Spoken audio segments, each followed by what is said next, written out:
Esta semana estudiaremos otras dos historias bíblicas que prefiguran los acontecimientos de los últimos días con un gran detalle. En primer lugar, examinaremos el relato de Sadrach, Mesach y Abednego, que contiene alusiones evidentes al capítulo 13 de Apocalipsis. Veremos después la historia de los apóstoles y la experiencia de los primeros cristianos para comprender lo que nos queda aún por delante hasta el regreso de Cristo. Comencemos. Bienvenido a Brother to Brother, un lugar de estudio de la palabra de Dios, donde Dios está presente, donde la esperanza es real, donde Dios es glorificado, donde su palabra cobra vida. Escuela sabática, reflexiones, estudios bíblicos y más. Gracias por estar aquí.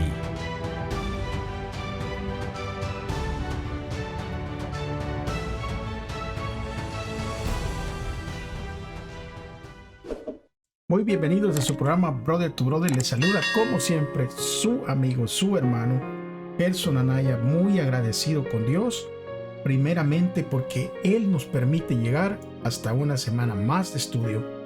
Antes de comenzar, recuérdense que es súper importante que usted tenga su Biblia, algo con que tomar nota y su lección. Así que, listos, vamos a poder orar todos juntos reverentemente. Acompáñenme, por favor. Señor, queremos dar gracias primeramente por la vida y por el privilegio que nos da, Señor, de poder estudiar. Pero necesitamos que el Espíritu nos dirija y que sea el Espíritu el que nos enseñe, para poder así, Señor, comprender toda esta situación de los últimos días. Le pedimos, Señor, que se quede con nosotros al estudiar, en el nombre de Jesús. Amén.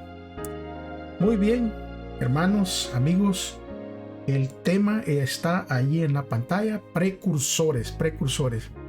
Y veremos, como ya dijimos en la introducción, estos dos relatos acerca de los tres jóvenes, ¿verdad? Y también de los apóstoles y la experiencia de los primeros cristianos, para que nosotros podamos entender en realidad qué es lo que nos espera a nosotros antes de que Cristo regrese.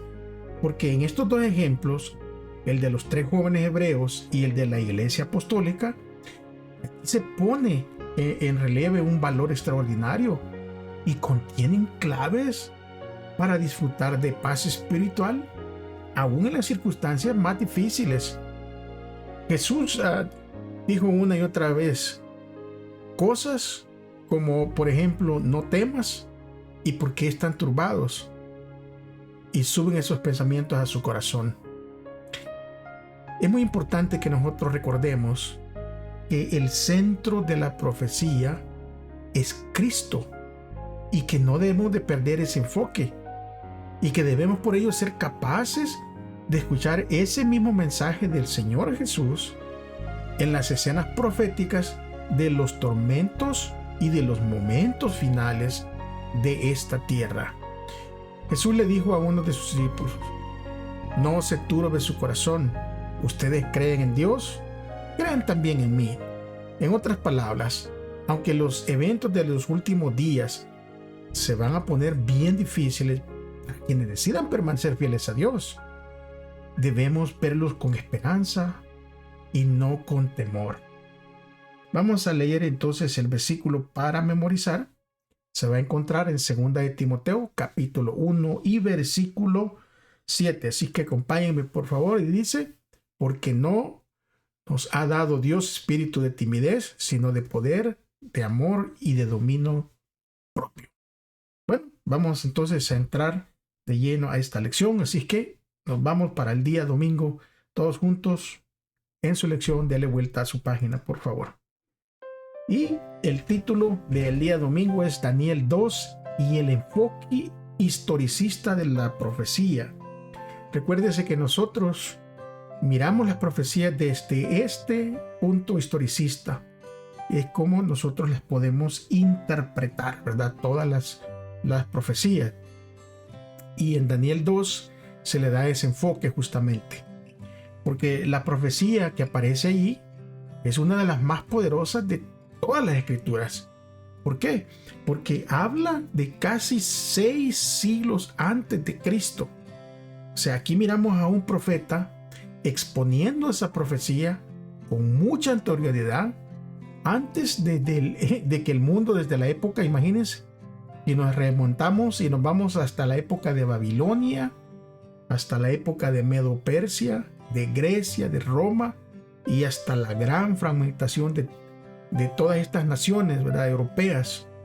Entonces la profecía había predicho de que estas naciones europeas que se mezclarían por medio de uniones, ¿verdad?, por medio de casamientos, pero se unirían, pero no estarían bien afianzados, porque así como el hierro, ¿verdad?, no se puede mezclar con la arcilla, de acuerdo con Daniel 2:43, esta predicción se ha cumplido asombrosamente. O sea, todos los detalles, todo lo que la Biblia dijo se ha cumplido al pie de la letra. Es decir, que a pesar de todo tipo de alianzas matrimoniales que han habido entre estas naciones, todavía siguen divididas.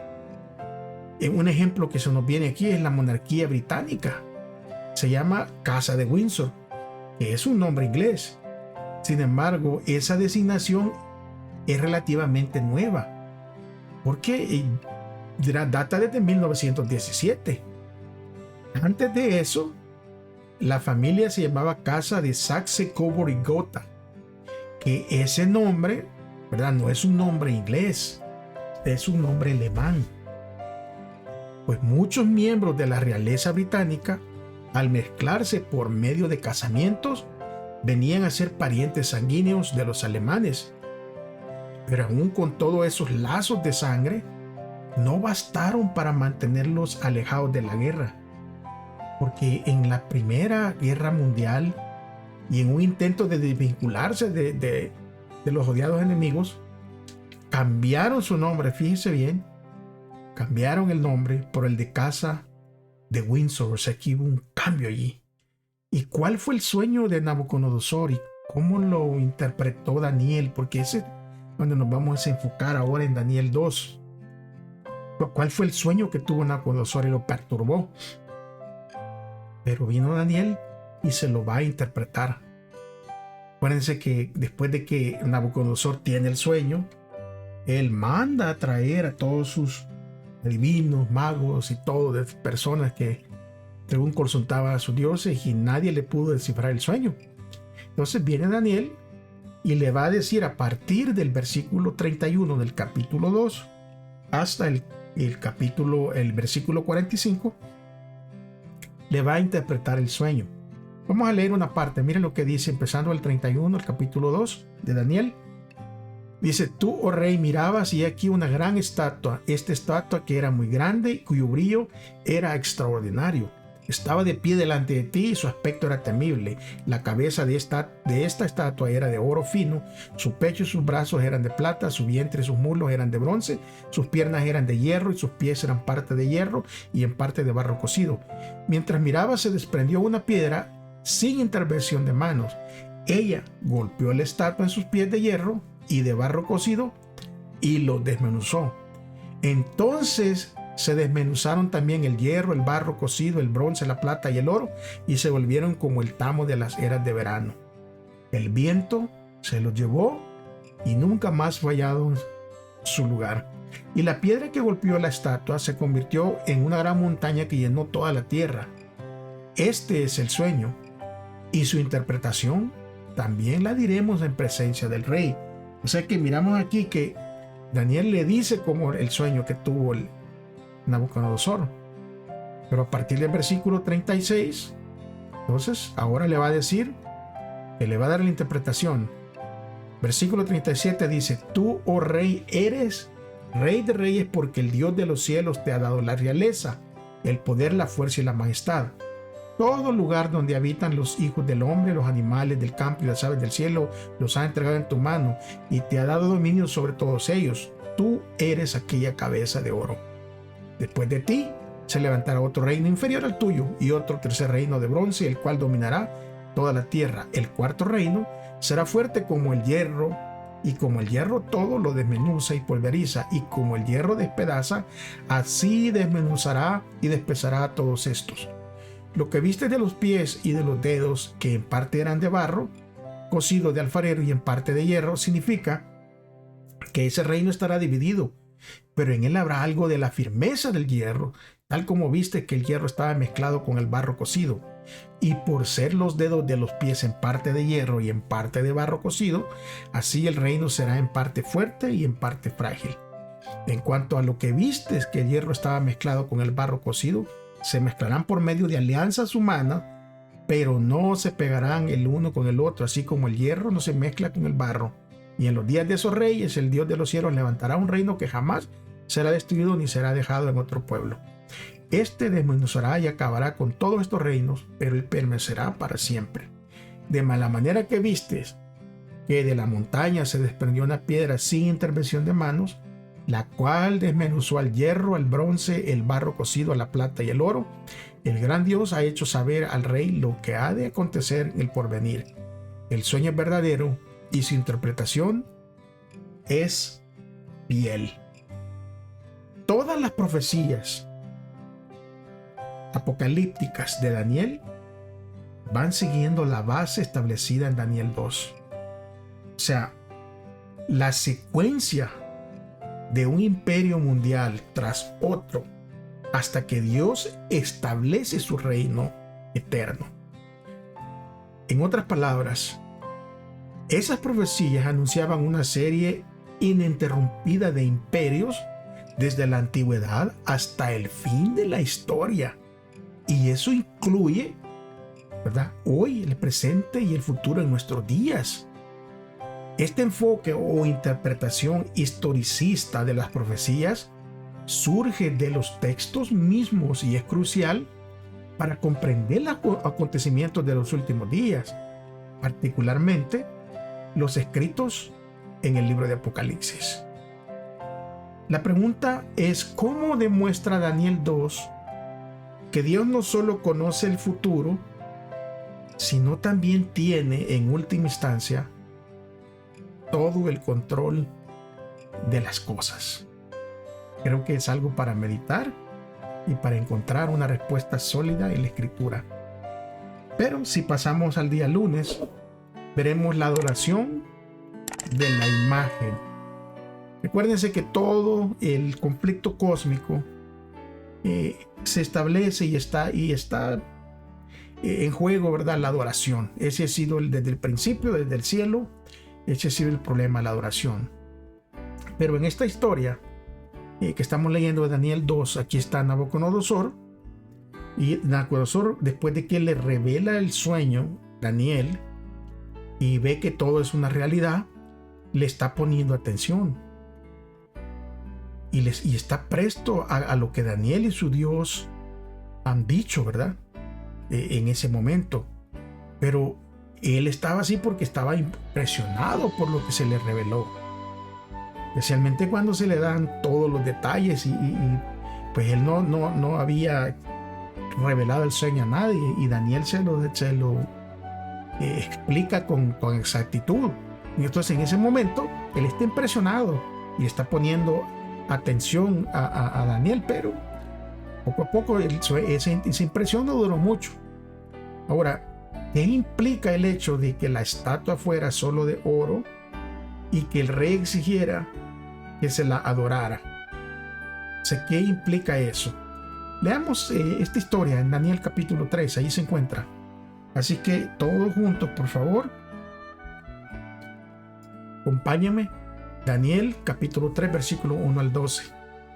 Dice: el rey Nabucodonosor hizo una estatua de oro cuya altura era de 27 metros y su anchura de 2 metros con 70 centímetros, y la levantó en la llanura de Dura, en la provincia de Babilonia.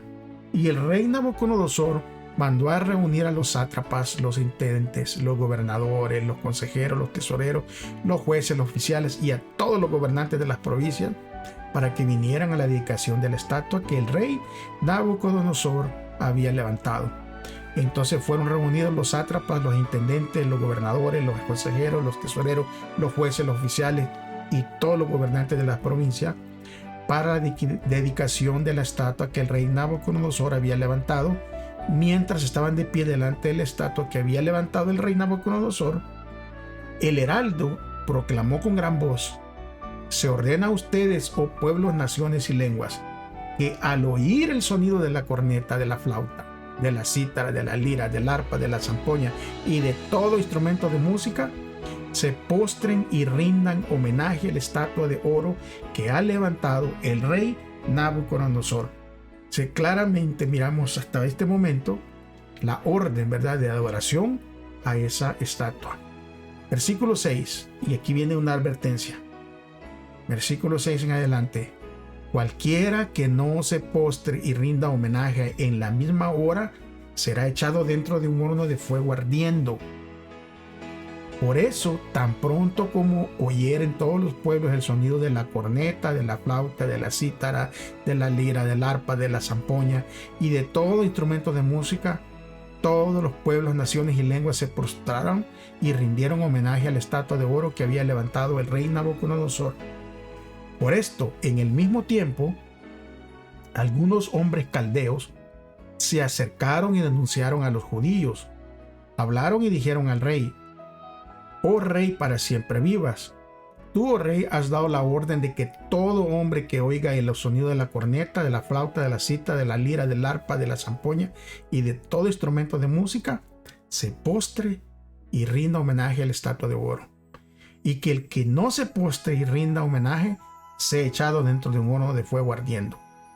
Hay pues unos hombres judíos a quienes tú has designado sobre la administración de la provincia de Babilonia, a Sadrach, Mesach y Abednego. Estos hombres, oh rey, no te han hecho caso. Ellos no rinden culto a tus dioses ni dan homenaje a la estatua de oro que tú has levantado. Claramente podemos ver aquí que hay 3 jóvenes que no se postran ante la estatua, que se mantienen de pie y prefieren, ¿verdad?, sufrir las consecuencias. Es admirable y es sobrenatural el mantenerse firme en momentos difíciles como esos, en donde la vida está en peligro. Sobrenatural porque el valor viene de Dios. El versículo de memoria decía, ¿verdad?, que Dios no nos ha dado un espíritu a nosotros. O sea, es Él el que pone el espíritu de valentía y no somos nosotros los valientes. Es Dios mismo el que pone ese espíritu, donde ya las cosas terrenales pasan a ser secundarias y la vista está puesta en las cosas celestiales. Es por eso que estos jóvenes no se postraron, y claro, como no lo hicieron, vinieron y, ¿verdad?, los denunciaron. Le vinieron al rey a decir: ¿sabes qué, rey? Ahí hay 3 jóvenes que no te hacen caso. Entonces, en Daniel 3, en el versículo 17 y 18, hay unas palabras desafiantes, ¿verdad?, que son dirigidas por los 3 jóvenes hebreos y que se las dan al rey directamente. Ahora, estas palabras nos van a enseñar algo. O sea, ¿qué nos están enseñando esas palabras de estos jóvenes ahí en Daniel 3, 17 y 18? Miren lo que contesta este joven, porque ya, ¿verdad?, se les está preguntando que por qué no adoran a la estatua. Entonces viene Daniel 17 y dice: si es así, aquí hablando uno de los jóvenes, nuestro Dios, a quien rendimos culto, puede librarnos del horno de fuego ardiendo, y de tu mano, oh rey, nos librará.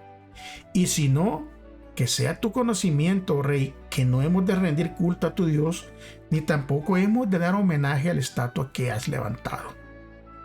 O sea, aquí miramos claramente, hermanos, estos jóvenes tenían su fe es sólida, porque pudieron haber buscado otras salidas fáciles, ¿verdad? Pudieran incluso haber evitado esta situación, fingir que estaban adorando, hacer el mate, ¿verdad? Y decir tal vez: oh, no, es que al cabo que Dios conoce mi corazón, entonces lo voy a hacer únicamente para no morir. Y esto nos enseña mucho a nosotros, Porque en muchas ocasiones, viene algo que no tenemos que hacer, que no va a honrar a Dios. Y no honramos a Dios, sino que nos sometemos a esas tentaciones. Y en ocasiones incluso decimos, bueno, pero es que lo estoy haciendo, pero Dios sabe que no es que lo estoy haciendo de buena intención. Lo estoy haciendo nomás para que no digan. En las cosas de Dios, las cosas del Señor no funcionan de esa manera. Mismo Jesús dijo que tú sí es sí, que tú no sea no.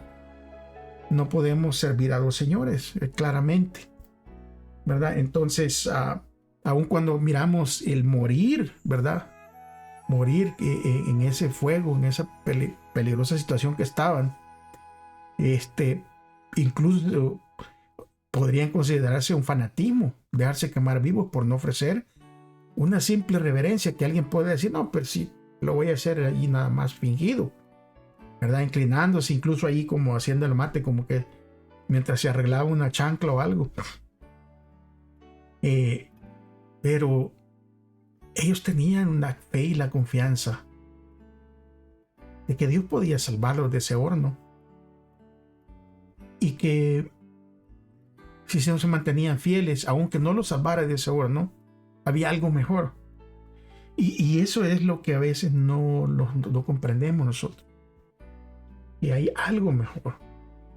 Esta vida es pasajera.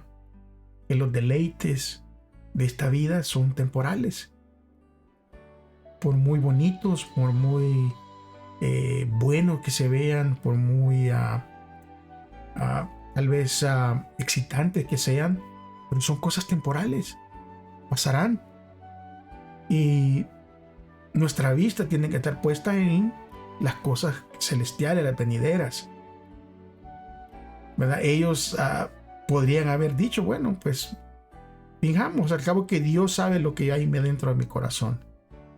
Y ese, les digo, no funciona de esa manera. Por eso es que la fidelidad hacia Dios no viene de nosotros, que un día nos levantamos y decimos, wow, hoy soy un... No, viene de una relación con Dios. Y Él pone el Espíritu en nosotros. Y ese Espíritu es el que nos da el valor, la valentía para hacer cosas extraordinarias. Ellos posiblemente estaban muy conscientes, ¿verdad?, de que podían morir. Pero ¿cómo podemos nosotros evitar racionalizaciones que comprometen nuestra fe? O sea, ¿cómo podemos hacer eso? Porque recuérdense que todos los días es una lucha. Y todos los días encontramos situaciones donde nuestra fe puede ser comprometida. ¿Cómo podemos entonces hacer para no caer en esos momentos? Ahora, ¿qué nos dice el siguiente texto que vamos a leer acerca de una tentación parecida? ¿Verdad? El texto dice, el que es fiel en lo muy poco, también en lo más será fiel. Y el que en lo muy poco es injusto, también en lo más será injusto. Lucas 16:10. O sea, si no podemos ser fieles hoy, cuando no hay persecución, cuando hay libertad religiosa todavía, y no podemos ser fieles, ¿qué nos hace pensar que cuando vengan los momentos difíciles lo vamos a hacer? Hacemos el día martes. Y en el día martes nosotros vamos a leer acerca de otra imagen y la orden de adorarla. Acuérdense que esta palabra adoración siempre va a estar entrelazada en todo el estudio, en toda la historia, porque ese es el conflicto. Y hace tiempo que las personas estudiosas de la Biblia miran una conexión entre Daniel 3 y lo que Apocalipsis enseña acerca de los eventos finales. Y creo que hay un orden, ¿verdad? Y ese orden se va cumpliendo tal y como la Biblia lo ha dicho. Pero va a haber una orden de adorar a la imagen o morir, al igual que en Daniel 3:15, que eso es lo que refleja el libro de Apocalipsis y es lo que enseña acerca de la orden de rendir culto a una imagen o la pena de muerte. Porque en la escritura dice que se le permitió infundir aliento a la imagen de la primera bestia para que la imagen pudiera hablar y dar muerte a todos los que no le adoren a la imagen de la bestia, en Apocalipsis 13, en el versículo 15. Ahora, ¿qué contraste hay aquí entre lo que implica un conflicto entre los mandamientos de Dios y los mandamientos de hombre? Veamos el conflicto, Apocalipsis 13, versículo 11 al 17. Es importante que lo lea directamente de su Biblia. Acompáñenme, por favor. Y dice, versículo 11: y vi otra bestia que subía de la tierra y tenía 2 cuernos, semejante a los cuernos de un cordero, y hablaba como un dragón, y ejerce toda la autoridad de la primera bestia en presencia de ella, y hace que la tierra y sus habitantes adoren a la primera bestia, cuya herida mortal fue sanada, y hace grandes señales de tal manera que aún hace descender fuego del cielo a la tierra delante de los hombres, y engaña a los habitantes de la tierra a causa de las señales que se le concedió hacer en presencia de la bestia, mandándoles a los habitantes de la tierra hacer una imagen en honor de la bestia que tiene la herida de espada y que revivió. Entonces miramos aquí, ¿verdad? Ahí se está repitiendo lo mismo. Versículo 15 dice: también le fue permitido dar aliento a la imagen de la bestia, para que la imagen de la bestia hablase e hiciera que fueran muertos todos los que no adoraran a la imagen de la bestia. Y ella hace que a todos, a pequeños y a grandes, a ricos y a pobres y a libres y a esclavos, se les ponga una marca en la mano derecha o en la frente, y que nadie pueda comprar ni vender, sino el que tenga la marca, es decir, el nombre de la bestia en el número de su nombre.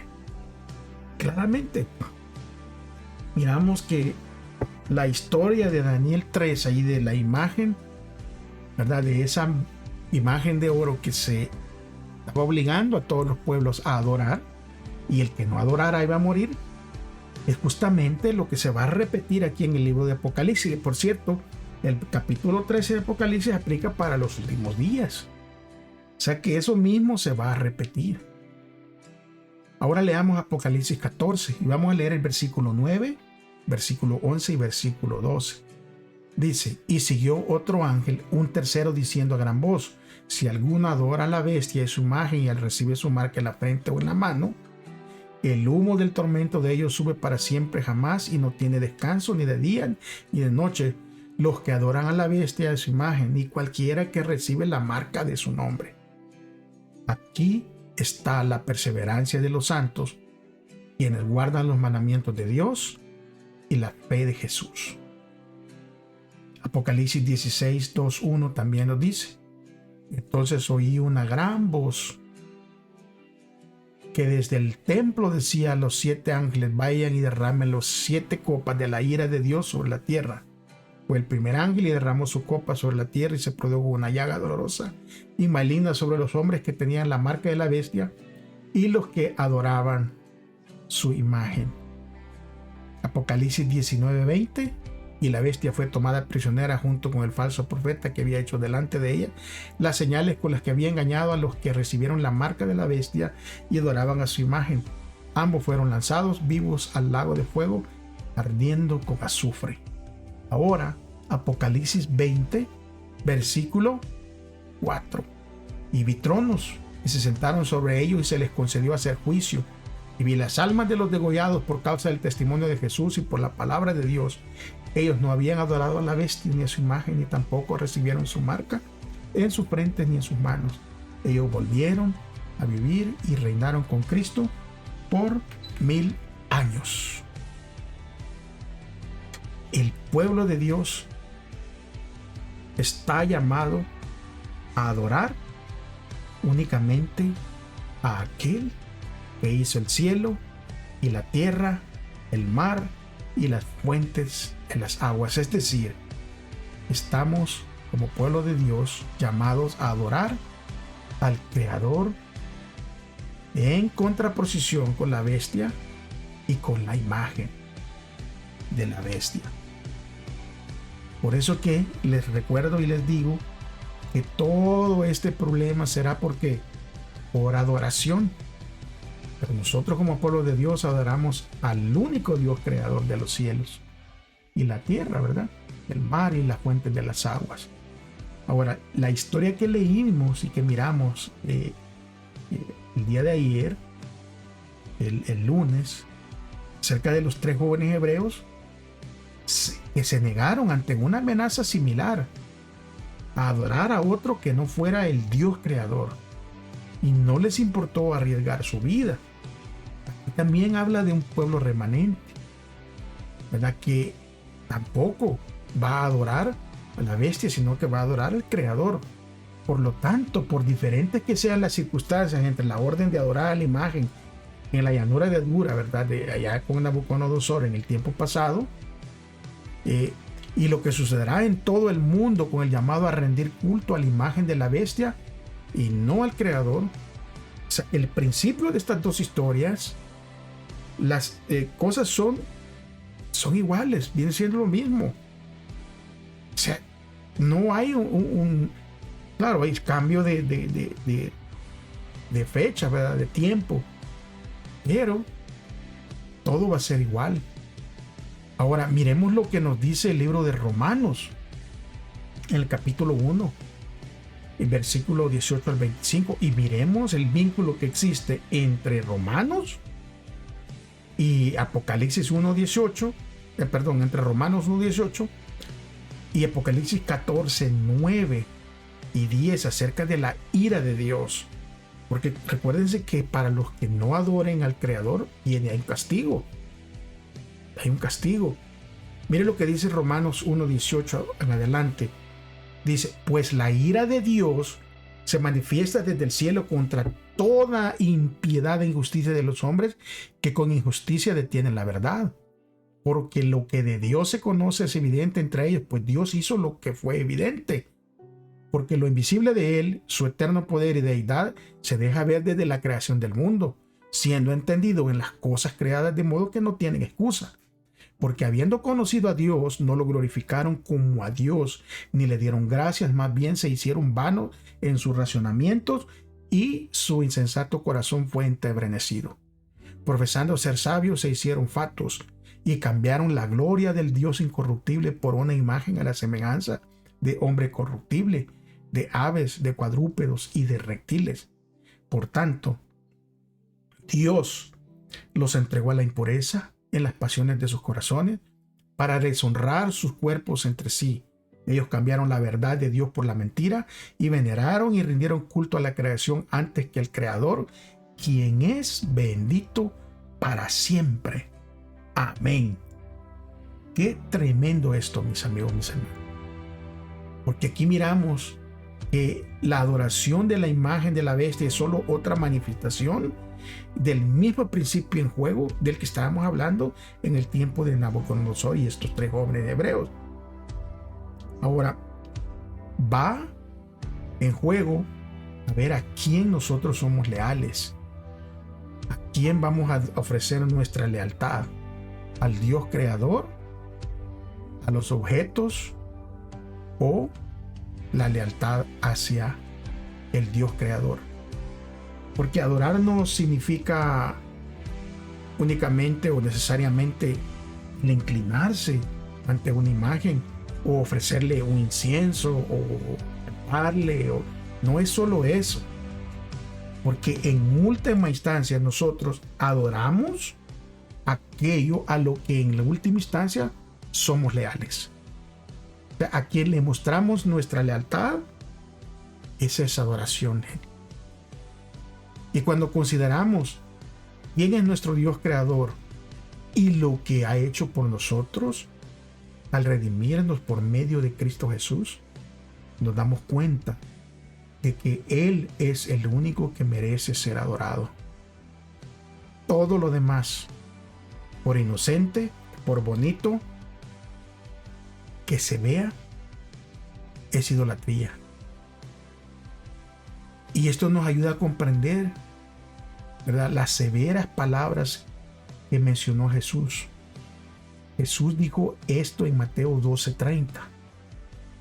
El que no está conmigo está contra mí, y el que conmigo no recoge, desparrama.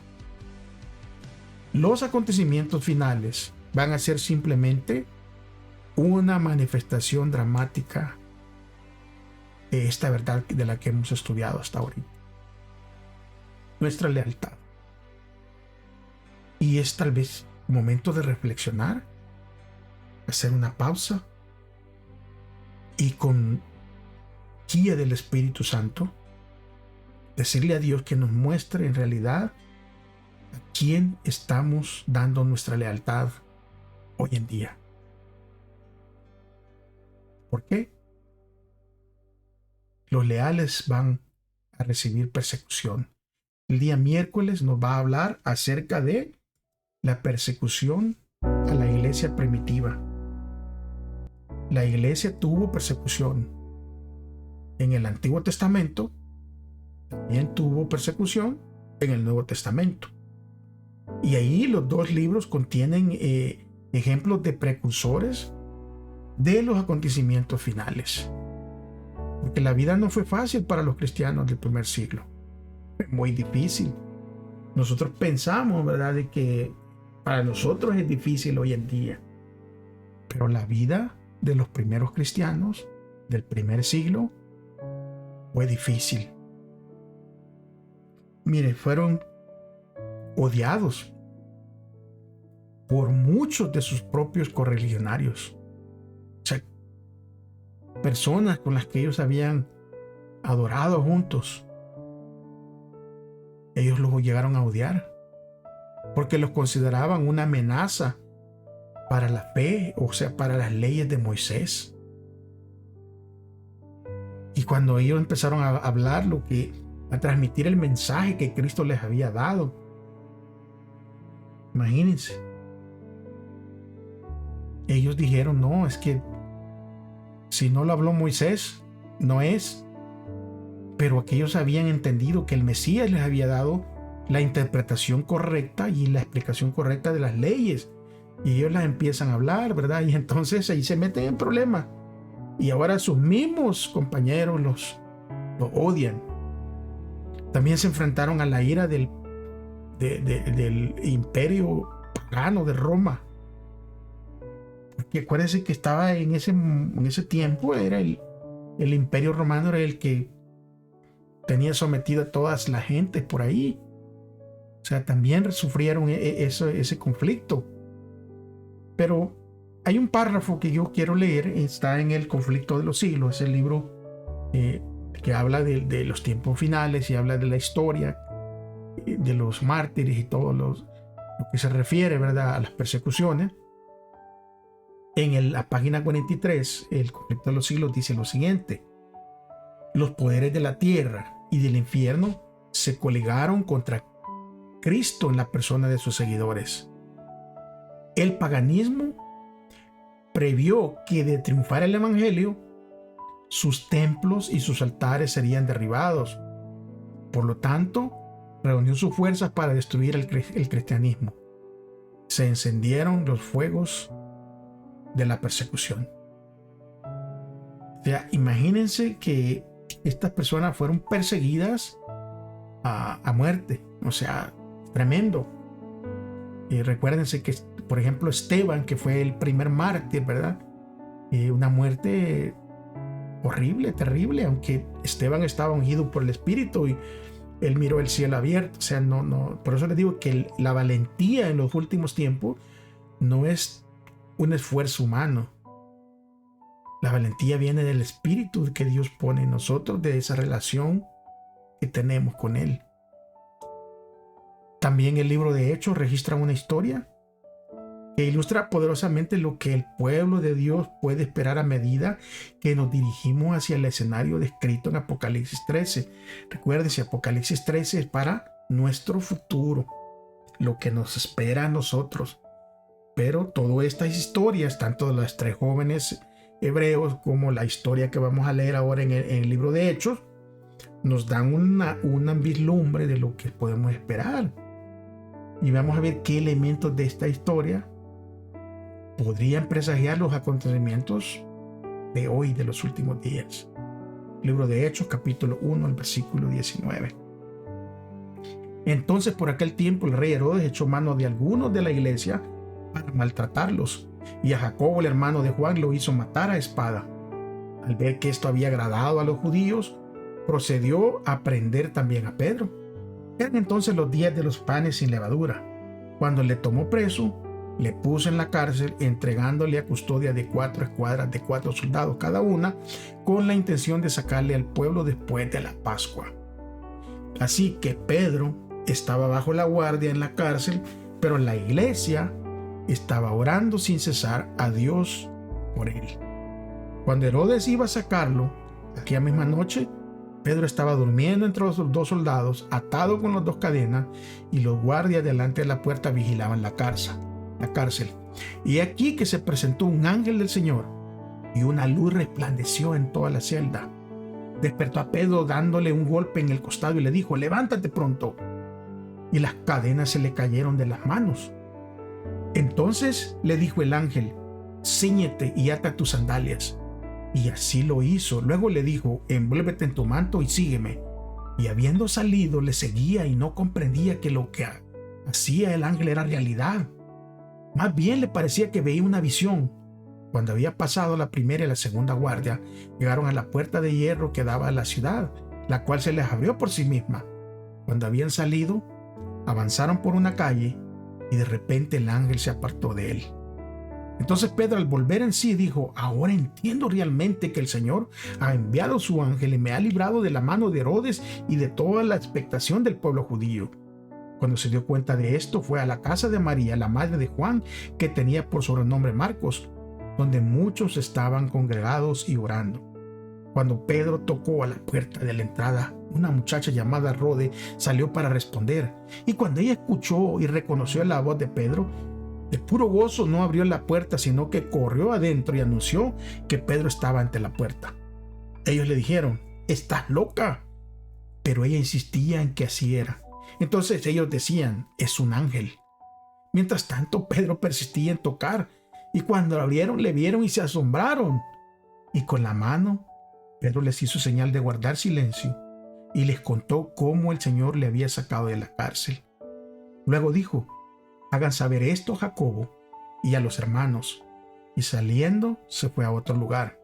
Cuando se hizo de día, hubo un alboroto no pequeño entre los soldados sobre qué habría pasado con Pedro. Pero Herodes, como le buscó y no le halló, después de interrogar a los guardias, mandó a que los mataran.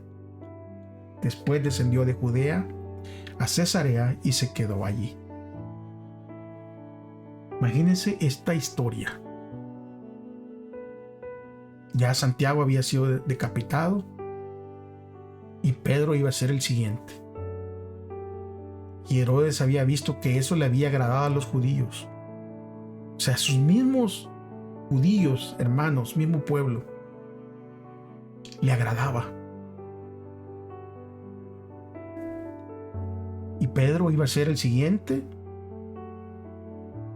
que iba a ser condenado a la muerte, porque en esos días había pena de muerte para los cristianos. Quizás uno de los aspectos más notables de esta historia sea el hecho de que Pedro estaba tranquilo, dormido profundamente. O sea, yo no sé, ¿verdad? Por eso le digo que esto es sobrenatural. Yo no creo que pudiera dormir durante la noche sabiendo que al siguiente día me espera lo peor. O sea, sería una noche bien larga despierto. Pero Pedro estaba tan dormido, tan tranquilo, que el ángel lo tuvo que despertar. O sea, estaba sin ninguna preocupación. Y Pedro es puesto milagrosamente en libertad y se fue a reunirse con sus hermanos. Pero los hermanos estaban orando para que Pedro fuera dejado en libertad, y estaban orando, pero no creían que pudiera pasar. Por eso la Escritura dice que ellos quedaron atónitos. Y eso nos llama a nosotros a reflexionar acerca de cuántas veces oramos sin confiar demasiado en que Dios nos responderá. A veces oramos con dudas.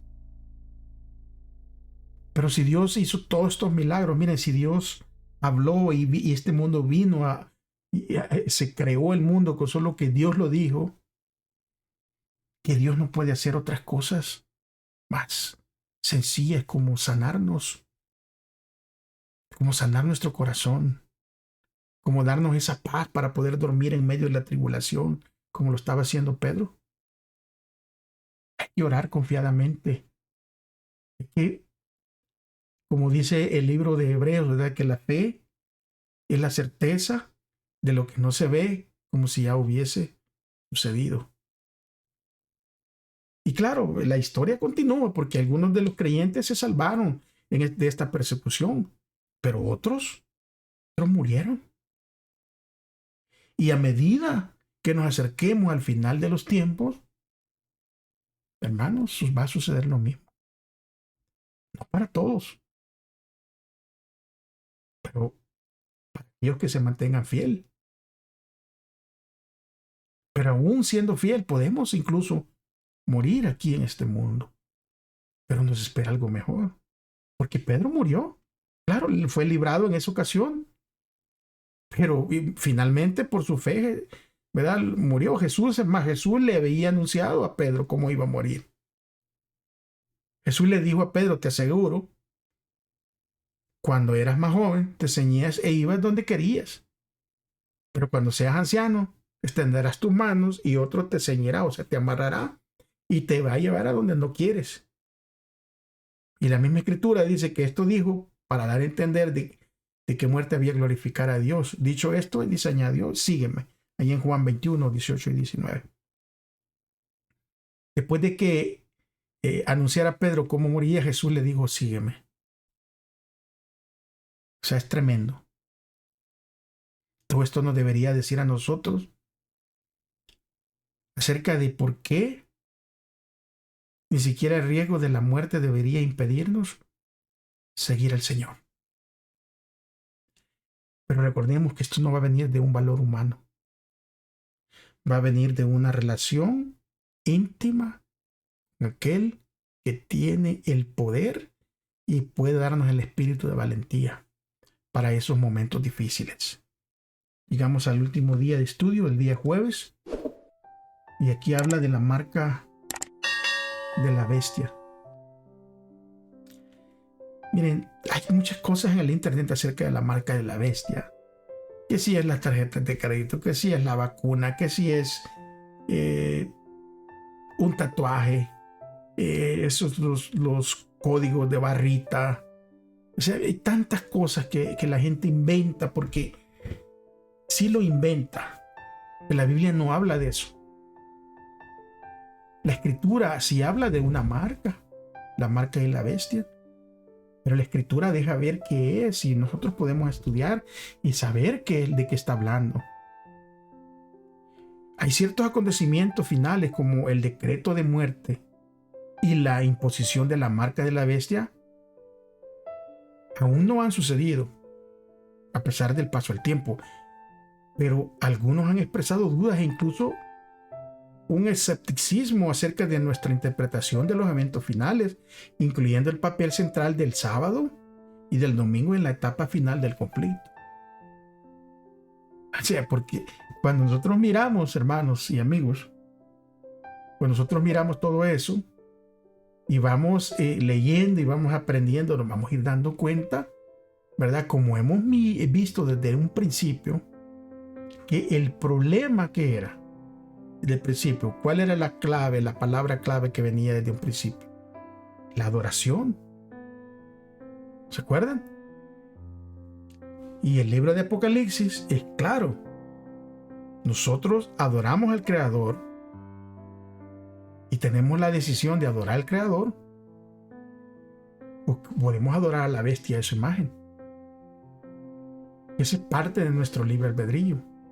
Hacer nuestra propia decisión a quién vamos a adorar, a quién vamos a dar nuestra lealtad. Y como miramos que, por ejemplo, el séptimo día, o sea, el sábado semanal, ese día viene desde el principio, porque fue creado en el Edén. Y sirve como testimonio, ¿verdad?, de la señal de que Dios es el creador. Y no debería sorprender que el sábado ocupe un lugar central en la adoración al creador al final.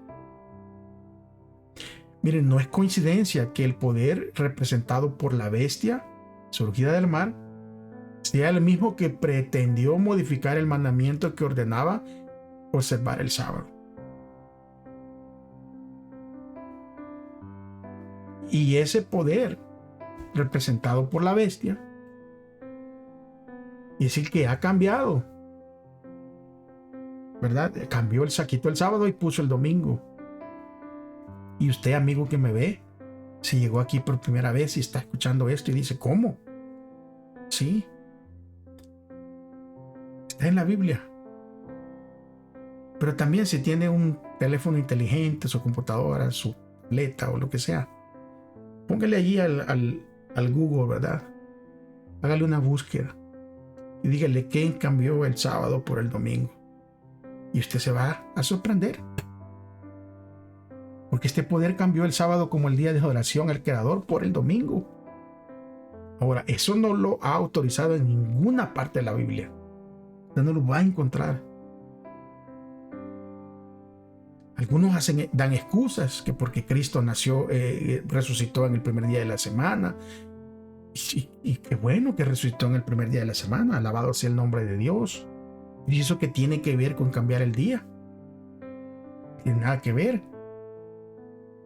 Pero fue este poder al que nosotros nos hemos referido, ¿verdad?, en lecciones pasadas, como el cuerno pequeño, que recibe la herida mortal, pero que vuelve. Y la bestia, de Apocalipsis 13, la segunda bestia que sale de la tierra ahora, esa bestia es la que le va a dar el poder una vez más a la primera bestia, y entonces viene el gran conflicto de la adoración. Y entonces, ¿verdad?, con todos estos antecedentes nosotros en la mente, la idea de que el sábado y el domingo intervendrán en la cuestión de la adoración es clara. Porque ya sea adoramos al Creador, como les digo, o a la bestia. Y entonces ahora sí tiene mucho sentido. Además, hay muchos ejemplos en el Nuevo Testamento que es un precursor acerca de la cuestión del sábado o el séptimo día como día de adoración, en una contraposición con la ley humana. Porque recuérdense, ¿qué quisieron hacer los líderes religiosos? O sea, ¿por qué quisieron matar a Jesús? ¿Por qué quisieron en varias ocasiones matar a Jesús los líderes religiosos? Mire, vamos a ver un par de ejemplos. Mateo 12, versículos 9 al 14. Mire lo que dice. Partió de allí y se fue a la sinagoga de ellos. Y aquí había un hombre que tenía la mano paralizada, y para acusar a Jesús le preguntaron diciendo, oiga esto, ¿es lícito sanar en sábado? Pero él les dijo, ¿qué hombre hay entre ustedes que tenga una oveja y que si esta cae en un pozo en sábado, no le echará la mano y la sacará? Pues cuánto más vale un hombre que una oveja. De manera que es lícito hacer el bien en sábado. Entonces dijo aquel hombre, extiende tu mano. Él la extendió y su mano fue restaurada, sana como tenía la otra. Pero salieron los fariseos, tomaron consejo contra él como para destruirlo. ¿Está viendo? O sea, Cristo les está enseñando la verdadera adoración en sábado. Y ellos no, porque hizo esto en sábado, lo quieren matar. En Juan 5, versículo 1 al 16 dice, después de esto había una fiesta de los judíos y Jesús subió a Jerusalén. En Jerusalén, junto a la puerta de las ovejas, hay un estanque con 5 pórticos que en hebreo se llama Betesda. En ellos yacía una multitud de enfermos, ciegos, cojos y paralíticos. porque un ángel descendía de tiempo en tiempo al estanque y agitaba el agua. Y el primero que descendía al estanque después del movimiento del agua quedaba sano de cualquier enfermedad que éste tuviese. Se encontraba allí cierto hombre que había estado enfermo durante 38 años. Cuando Jesús lo vio tendido y supo que ya había pasado tanto tiempo así, le preguntó: ¿quieres ser sano? Le respondió el enfermo: Señor, no tengo a nadie que me meta en el estanque cuando el agua es agitada, y mientras me muevo yo, otros descienden antes que yo. Jesús le dijo: levántate, toma tu cama y anda. Y enseguida el hombre fue sanado, tomó su cama y anduvo. Y aquel día era, oiga, sábado. Entonces los judíos le decían a aquel que había sido sanado: es sábado y no te es lícito llevar tu cama. Pero él le respondió: el que me sanó, él mismo me dijo: toma tu cama y anda. Entonces le preguntaron: ¿quién es el hombre que te dijo: toma tu cama y anda? Pero el que había sido sanado no sabía quién había sido, porque Jesús no se había apartado, pues había mucha gente en el lugar. Después Jesús lo halló en el templo y le dijo: he aquí, has sido sanado. No peques más para que no te ocurra algo peor. El hombre se fue y declaró a los judíos que Jesús era el que lo había sanado. Por esta causa, los judíos perseguían a Jesús, porque hacía estas cosas, oiga, versículo 16, en sábado. ¿Está oyendo? Controversia. En Mateo 12, 9 al 13, vamos a ver cómo responden los líderes religiosos cuando Jesús sana en sábado al hombre que tenía una mano seca. ¿Cómo respondieron ellos? Dice: pero los fariseos salieron y conspiraron contra Jesús para matarlo. ¿Matar a alguien a causa de lo que había hecho el sábado? Y en Juan 5 al 16, después de otra curación milagrosa que Jesús hace en el séptimo día, los líderes religiosos perseguían a Jesús y procuraban matarlo. Y Juan 5:16 dice: porque hacía estas cosas en sábado. O sea, muerte a causa de la tradición humana. Porque nada en la Biblia, oiga bien, nada en la Biblia prohibía curar a alguien en sábado. Así como nada en la Biblia ha puesto el domingo en lugar del sábado. O sea, nada en la Biblia. Pero ese poder del que estamos hablando lo cambió porque desea la adoración. Y aquí la cuestión es específica, allí descrita no es la misma que en los acontecimientos finales, pero se parece bastante. La ley humana en oposición a la ley de Dios. Y en ambos casos la ley cuestionada tiene que ver ¿con qué? Con el sábado bíblico. Ahora, morir a causa de uno de los mandamientos de Dios, hermanos, es terrible. ¿Y cómo podría alguien racionalizar la situación para, ¿verdad?, procurar una escapatoria? Porque los seres humanos, sin el Espíritu de Dios, somos tremendos. Hay muchas personas, ¿verdad?, que quebrantan el día de sábado trabajando y muchas veces se excusan. Tienen su solución o su escapatoria lista para excusarse, pero ante Dios no hay excusa. Él lo sabe todo. Y qué bueno que estamos estudiando todo esto, porque todo lo que está ocurriendo a nuestro alrededor en el mundo, las guerras, las enfermedades, la escasez de alimento, la escasez de agua, habrá escasez de agua muy pronto, el crimen en abundancia, todo, desastres naturales, todo eso nos deja ver de que estamos viviendo los días finales. Alabado sea el nombre de Dios por habernos dejado estudiar. Gracias, amigos y hermanos. Nos miramos aquí la próxima semana. Recuérdense que tenemos una cita. Si Cristo no ha regresado y Él lo permite, estaremos aquí la próxima semana. Mientras tanto, usted dice que ama a Dios, demuéstrelo. ¿Cómo? Amando a sus semejantes. Muchas bendiciones, un abrazo para todos.